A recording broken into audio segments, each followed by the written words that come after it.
malah ni dia jadi kurang ajar dengan Rasulullah. Dia sebut puji Nabi sikit ya. Oh dah ni mengagung-agungkan lebih ni. Hak ni nanti takut jadi Syiah. Tendang bala pun tak. Hak yang duk bimbing ni siapa dia? Ha? Dia ingat juhala macam dengan dia. Ini masalah orang zaman lah, semua berkenaan idea ulama. Masalah tu semua dia ulama habis. Kita kalau tak tahu tanya orang, jangan buat bala. Ni hak yang keluar dalam Twitter baru-baru ni. Hak duk kata Rasulullah, rambut Rasulullah apa semua kali. Bapak semua apa ni zaman Nabi dulu, zaman Khilafah Uthmaniyah dulu. Bapak nak tahu tak? Sultan Ahmad dalam Khilafah Turki Uthmaniyah. Dia kalau nak masuk bilik tempat simpan apa ni janggut dan juga kasut Nabi SAW, masa permulaan letak kasut Nabi, ibu bapak tahu dia buat macam mana? Kasut dia tak atas kepala dia. Kasut Rasulullah tak atas kepala dia. Jalan, dia yang bawa. Ini khalifah pada waktu tersebut. Hormatnya dia dengan barang tinggalan Nabi SAW. Bawa masuk dalam tempat tadi. Bapak tahu di Tok Kapi tu, saya pergi baru ni, di istana tu, tempat simpan rambut Nabi, tempat simpan jubah Nabi, tempat simpan pedang Nabi, tempat simpan macam-macam di situ. Bagan-bagan Nabi ni. Dibaca Al-Quran di situ live. Setiap hari 24 jam 24/7 dia panggil. Saya Inggeris sikit kan. 24 jam seminggu tak pernah berhenti ada orang baca Quran di situ.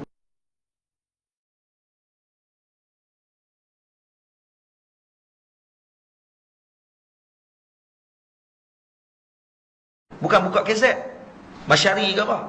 Memang ada qari seorang akan baca Quran di situ 24 jam. 24 jam. 24 jam. 24 jam. Habis dia baca, ganti orang lain tanpa berhenti. Selama ratusan tahun. Selama ratusan tahun. Selama ratusan tahun. Selama ratusan tahun. Tempat tu, dalam istana tu, hanya semata-mata untuk menghormati barang-barang tinggalan Nabi SAW.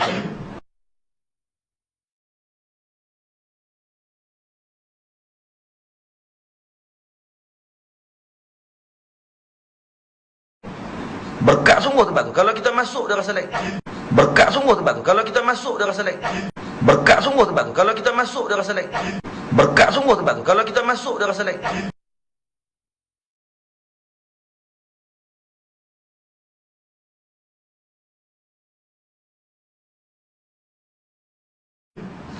Dia rasa zauq, dia rasa nur. Dia rasa zauq, dia rasa nur. Dia rasa zauq, dia rasa nur dalam tempat tersebut. Kerana bacaan Quran yang dibaca dalam tu dah ratusan tahun. Maksudnya kalau kata dia tu baca sampai mati, ada orang akan ganti dia. Saya akan main pula orang lain, shift 24 jam, 4 jam. Jadi bukan orang yang sama, tidak nak makan kita. Dia pun nak kena makan juga. Nah, ni hormatnya depa kepada barang tinggalan Rasulullah. Depa ingat ni hak yang ditulis dalam kawan-kawan ni lah, ustazah-ustazah kita ni lah. Ingat, tulis dalam Twitter, habaq kata Rasulullah SAW, betul ke ni apa ni, minum air celupan rambut Nabi SAW apa semua ni. Astagfirullah, lepas ni minum Maggi pula. Makan Maggi celup dengan 30 juzuk Quran, Kutubus Sittah, Sahih Bukhari, dia kata. Astagfirullah. Kita kalau tak tahu, tanya ke orang, tanya ulama. Jangan tanya ikut suka kita, jangan ikut dengan logik akal kita.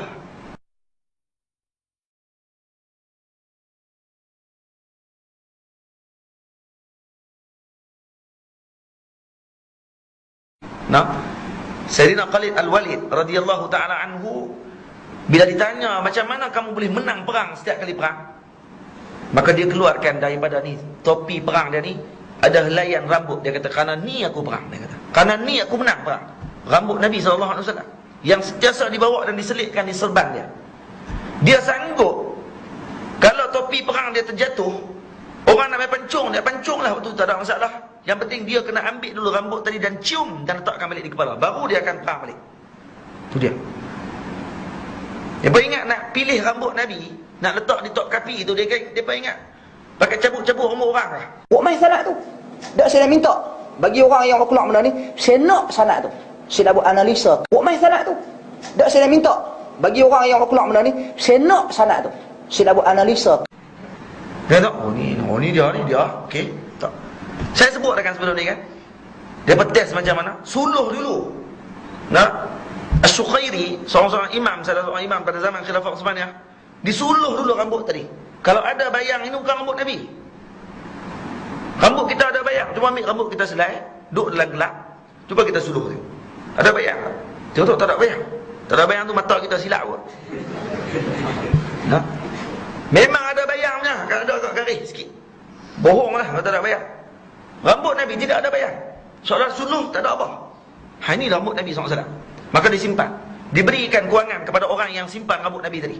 Kalau Turki Uthmaniyah ni, kota kerajaan Turki Uthmaniyah sangat bagus. Pada permulaan lah. Pada pengakhiran kalau ibu bawa pergi tengok. Allahu Akbar. Patut jatuh pun. Kita pergi ke Tok Kapi, comel. Dia bagi kawasan rakyat. Kawasan apa ni, orang untuk bertemu dengan pemimpin kalau kata ada masalah. Kemudian kawasan apa ni, Allah bersama Raja. Kemudian kawasan larangan belakang. Hazun tak boleh. Ada 4 bahagian Tok Kapi. Masuk dari rakyat juga masuk dalam kawasan istana. Nak jual barang masuk dalam kawasan istana. Kemudian baru masuk pintu pagar. Gerbang yang kedua, baru tu untuk jumpa kalau ada masalah apa. Itu kawasan parlimen. Ada parlimen dalam tu. Nah. Kemudian kalau nak jumpa dengan khalifah, maka ada pergi satu tempat ni dalam bilik, masuk dalam kawasan tersebut, nak jumpa seman dengan raja. Cara nak bagi orang tak dengar dia seman dengan raja, dia buat macam mana? Dia buka pili paip ayak kat tu. Ada tempat buka pili paip. Buka pili paip tu, dia akan bunyi derah. Tak dengar dia seman apa.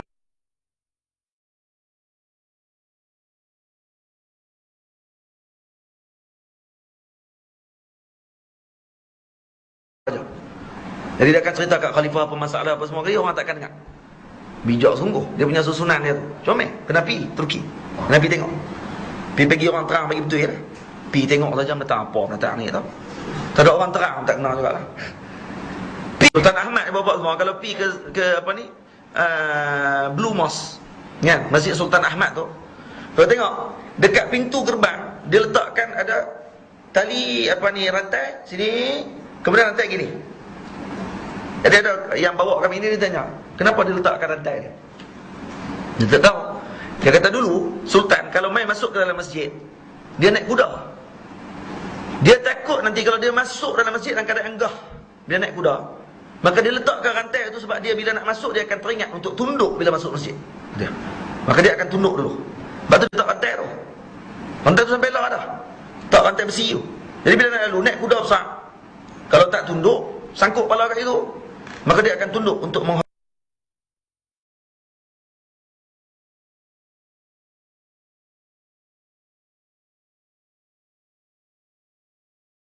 masjid Allah Ta'ala. Itu dia. Beradabnya mereka pada itu. Sebab tu Khilafah Utsmaniyah antara khilafah yang lama. Karena mereka ni apa? Beradab dengan Nabi SAW. Sangat beradab. Apabila ayat direndamkan dengan rambut Rasulullah, maka itu disebabkan kita ingin mengambil berkat daripada Rasulullah. Kita ini tidak sempat berjumpa dengan Rasulullah. Yang hanya kita mampu untuk membuktikan cinta itu sekarang ini adalah dengan perasaan untuk menghilangkan, untuk mengubat kerinduan tersebut. Maka dengan aksar peninggalan Rasulullah itu, kita ambil berkatnya. Tapak kaki Rasulullah, kita ambil berkatnya. Rambut Rasulullah, kita ambil berkatnya. Direndamkan dalam air untuk diminum. Perkara itu tidak menjadi persoalan. Perkara itu tidak menjadi persoalan. Perkara itu tidak menjadi persoalan. Perkara itu tidak menjadi persoalan.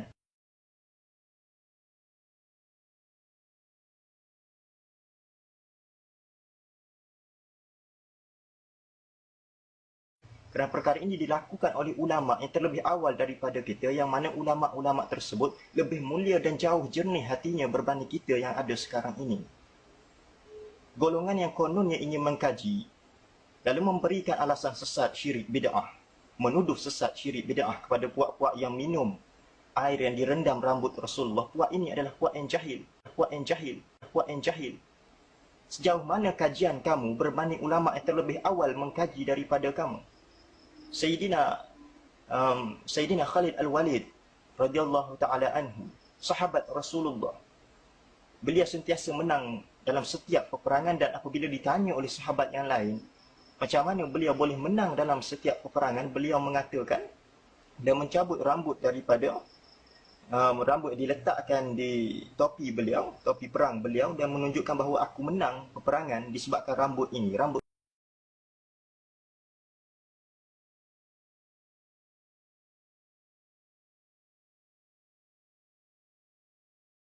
Rasulullah yang diambil berkatnya, yang diletakkan di topi perangnya.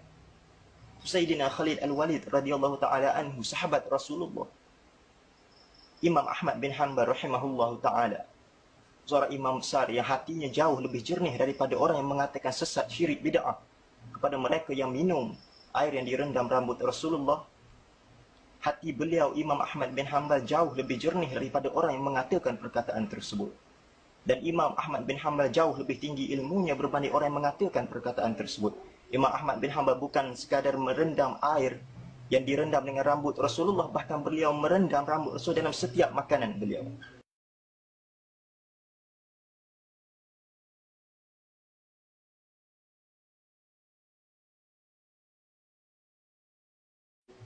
Sesatkah Imam Ahmad bin Hanbal? Sesatkah Sayyidina Khalid Al-Walid?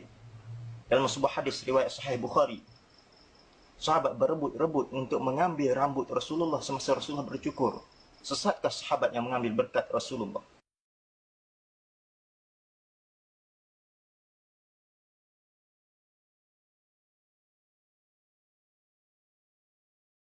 Saya tak nak menceritakan dari mana saya mengambil kisah Sayyidina Khalid Al-Walid, dari mana saya mengambil riwayat Imam Ahmad bin Hanbal.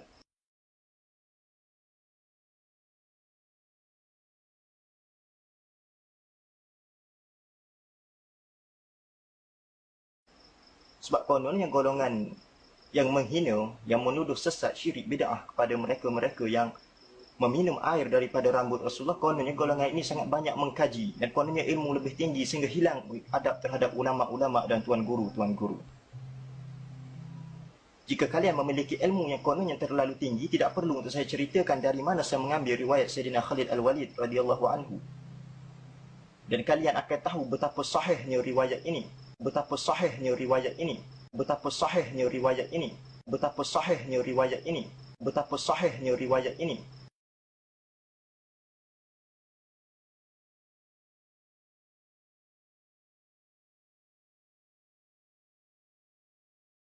Kalau kalian kononnya memiliki ilmu yang sangat tinggi sehingga berani menghina mereka yang meminum air yang direndam rambut Rasulullah. Ada pernyataan yang sangat-sangat hina yang menghina Rasulullah di dalam Facebook, yang terlalu lancang menulis seolah-olah mereka itu lebih alim daripada para ulama. Dan ada yang mengatakan bahawa kesini rambut Rasulullah saya nak lumurkan dengan najis. Seluruh kehidupan kamu sekalipun kamu tidak mampu untuk melakukan, untuk berkat seluruh kehidupan kamu tidak mampu dibandingkan dengan rambut Rasulullah sekalipun. Ada pula yang persoalkan, kami setuju dengan mengambil berkat dengan rambut Rasulullah, tapi betulkah itu rambut Rasulullah? Ingat orang yang simpan rambut Rasulullah tersebut, ulama-ulama yang menyimpan rambut Rasulullah tersebut.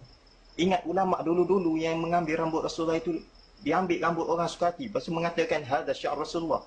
Oh, ini rambut Rasulullah. Bukan. Ulama-ulama dulu menyimpan sanad-sanad. Buat main sanad tu. Tak saya minta bagi orang yang keluar benda ni, saya nak sanad tu. Saya nak buat analisa. Buat main sanad tu. Tak saya minta bagi orang yang keluar benda ni, saya nak sanad tu. Saya nak buat analisa. Sanad. Bahkan imam-imam mengkaji rambut tersebut. Datang ulama-ulama besar.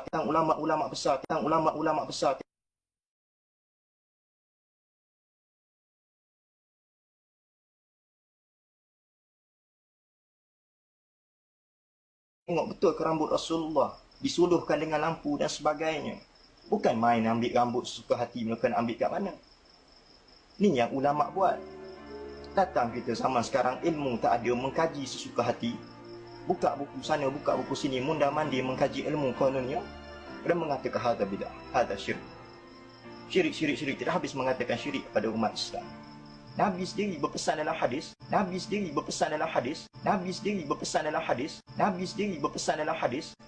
aku tidak risau syirik berlaku ke atas umatku. Yang aku risaukan bila umat aku dibentangkan dengan harta.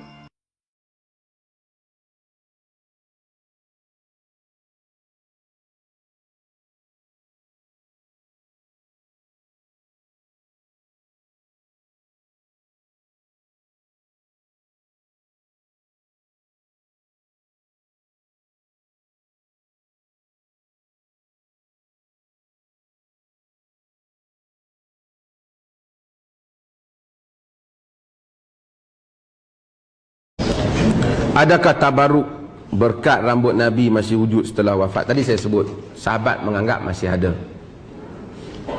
Mereka bertabaruk dengan rambut Nabi itu. Tabaruk ni maksud, tabaruk ni bukan rambut tu keluar power, tak.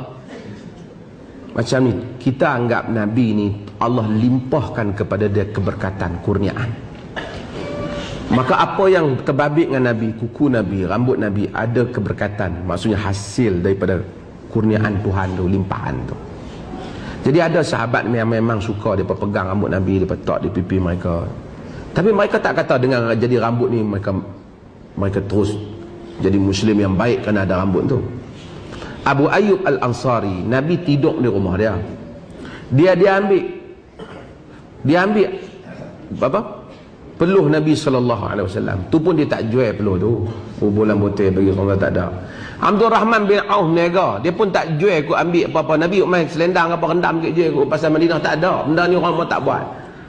Orang tak exploit benda ni. Tapi ia berlaku secara yang begitu natural. Begitu nature sekali. Dia berlaku. Mereka jumpa Nabi dan benda tu. Hatta Abu Ayyub Al-Ansari, kita tengok kubur dia dekat sempadan Turki. Nabi tidur di rumah dia. Nabi jadi tetamu dia. Nabi duduk di tingkat atas, dia duduk tingkat bawah. Nabi duduk tingkat atas, Nabi duduk tingkat bawah. Dia minta Nabi duduk tingkat atas. Kadang-kadang air tumpah tingkat atas. Dia kata dia takut menitik kena Nabi tingkat bawah. Dia lekatkan semua baju-baju pakaian mereka, takut ganggu Nabi yang sedang tidur di bawah. Punya ra'i Rasulullah sallallahu alaihi wasallam, sahabat ta'zim Rasulullah sallallahu alaihi wasallam. Sayyidina Umar pernah buang corong air kat rumah Al-Abbas, kena air tu kena baju dia kotor. Patut Abbas kata, tergamak kau buang. Dulu Nabi yang pasang corong tu. Sayyidina Umar pergi cari balik, dia pasang balik. Kita Allah kan kau tak bagi tahu Nabi yang pernah pasang. Betapa hubbun Nabi, sayangkan Nabi sallallahu alaihi wasallam, ta'zim Nabi sallallahu alaihi wasallam. Pun begitu Abu Ayyub mati dekat dengan sempadan di Turki kerana membuka sempadan Islam. Mereka tak pernah kata dengan hanya ada benda ni saja maka kita telah jadilah Muslim yang baik. Tak. Benda ini sangat sampingan dalam hidup mereka. Secara sambil lalu perkara itu berlaku dan ini dijadikan topik utama. Nak masuk dalam TV, kempen, keluar dalam surat khabar, di mana-mana cakap, beratur ambil. Ini apa makna ni? Aku bisa